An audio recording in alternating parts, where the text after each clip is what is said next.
We're going to lose to everybody if this trend continues.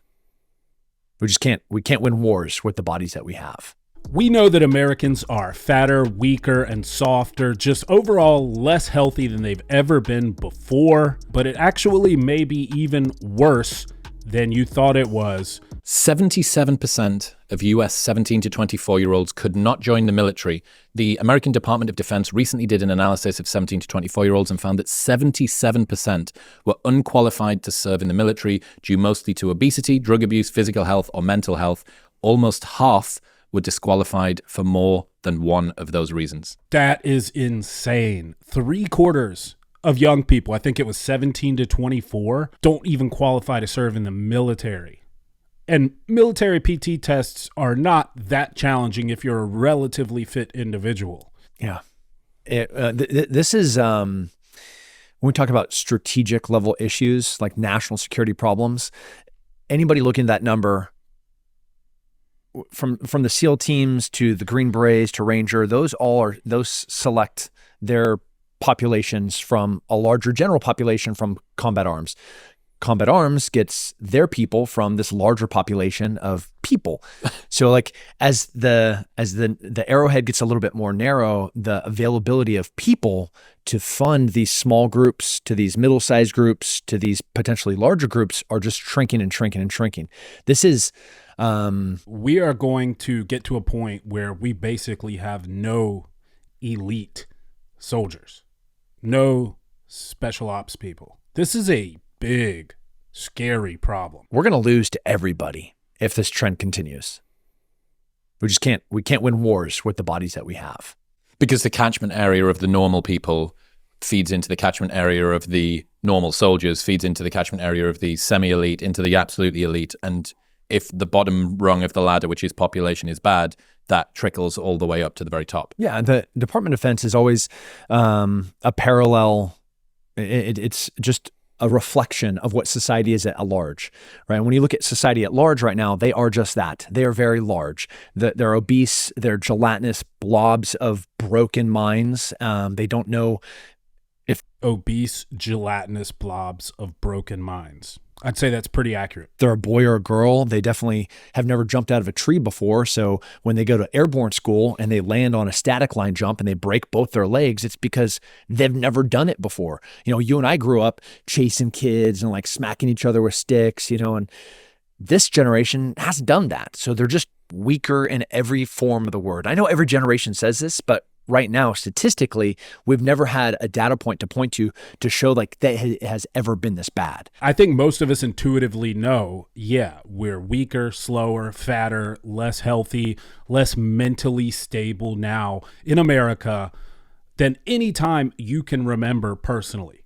Do you guys remember when JFK gave his speech about physical fitness, when he talked about the necessity for young people to be fit and vibrant and healthy? That was the mindset. I want to show you guys this clip because this shows JFK's speech, but it also gives some footage from high school in the 60s. And this is from the Motivation Factor, Physical Education in Schools in the 1960s. And I'll make sure I link to it down below. He had a vigor, he had a youth, he had an energy. He took La Sierra High School and made that the poster child. This is a high school PE class. To make America a healthy place. Because Look at he these kids. Understood that if America was healthy, physically healthy, it would be mentally, spiritually, emotionally, patriotically healthy. I welcome this opportunity to speak to the people of America. Look at that. About a subject which I believe to be most important, and that is the subject of physical fitness. And I speak not only as President of the United States, but also as a parent of 2 children who I hope will grow up with those qualities of vigor and energy which we identify with the best of America. This should be a matter of concern to us all. A country is as strong really as its citizens. And I think that mental and physical health, mental and physical vigor go hand in hand. Ready up! Last attention! 5 sets, start on ready!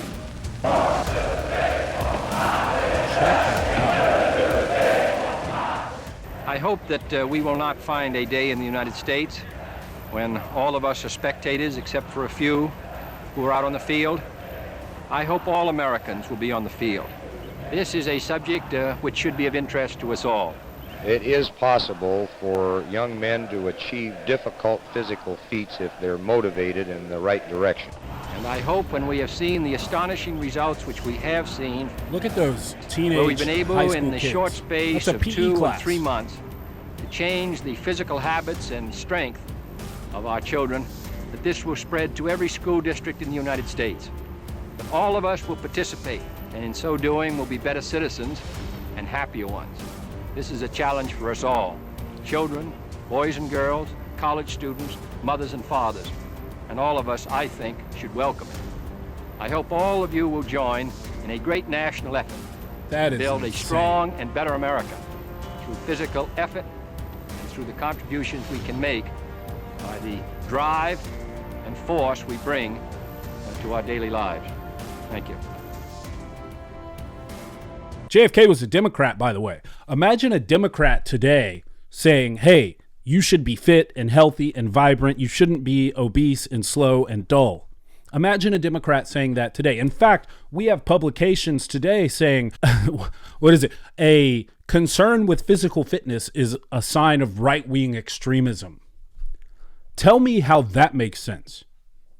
They're demonizing physical fitness. They're demonizing mental fitness. You probably have seen the data on average testosterone levels across the U.S. population. If you haven't, let me show you this. Testosterone levels show steady decrease among U.S. men. This was published in 2020. So imagine what has happened with testosterone levels since then.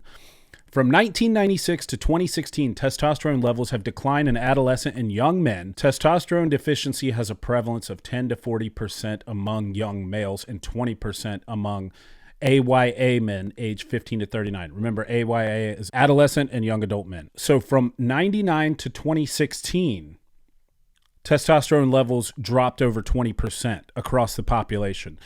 This is a huge problem. Now, there's a lot of potential explanations for why this is happening, but of course, one huge factor is increased BMI. Obesity is awful for your health. I don't care what the current woke narrative is. Big is beautiful, blah, blah, blah. We know obesity, being overweight, takes years off the end of your life. It decreases, it suppresses your testosterone levels. It's awful for your health. All right. And then there's a bunch of other causes. There's certain endocrine disruptors that we've introduced into the environment. I think phthalates is one of them.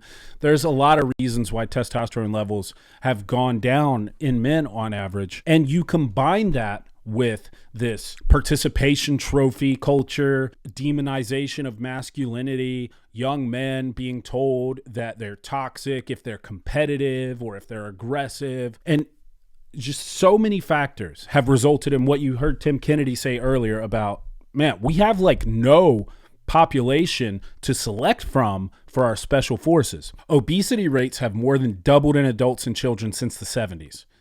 Okay, that's obesity. Remember, there's obese and there's overweight. Overweight is a little less severe, but check this out. The latest data indicate that 39.6% of U.S. adults are obese.